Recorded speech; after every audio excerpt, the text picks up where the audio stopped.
When people talk about Irish fairy lore, this creature is probably not what springs to mind, but this is on Fear Gorta, the hungry man, and he is a very important part of Irish fairy lore, and he's terrifying. So let's get into it. The Fear Gorta is linked to the Great Hunger in Ireland.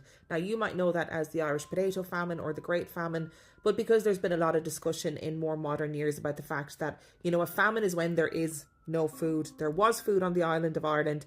It was just being shipped to England at the time. So therefore, a lot of people do not want to refer to it as the Great Famine.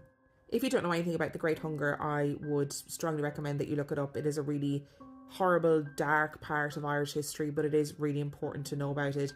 It happened between 1845 and 1850, and 1 million people starved to death in Ireland, and 2 million people emigrated elsewhere. So in that period of time, 3 million people disappeared off the island of Ireland, which is just insane to think about. And stories of the Fear Gorta came from the time of the Great Hunger. Now, there are different origin stories as to where the Fear Gorta actually comes from. Some people say that the Fear Gorta rises from hungry grass, and hungry grass is grass that is cursed by the fairies because somebody had starved to death on that patch of land. Other people say that the Fear Gorta appears or rises from the land when somebody starved to death near a she-hill or a fairy hill.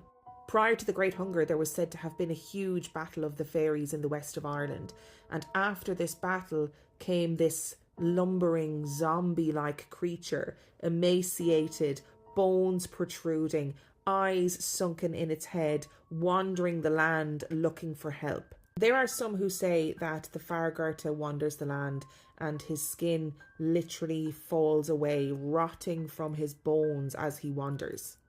And it's said that if you encounter the Fear Gorta, if you give him food, if you try to help him, he will bless you with good fortune. However, if you decide that you are not going to help him, if you turn your back on him, he will curse you and your family for generations to come. You and your family will starve. You will have bad luck. Terrible things will happen to you. And even if you don't think these fairy beings ever existed or exist to this day, firstly, I don't want to come across them wandering the hillsides in rural Ireland personally. But it makes sense from a human perspective how this folklore developed. If you imagine the time of the famine, 1 million people died, 2 million people left the country. The hillsides must have been full with emaciated people in rags, just wandering, looking for food, begging for help from anybody that they could. The trauma, the collective trauma that people experienced.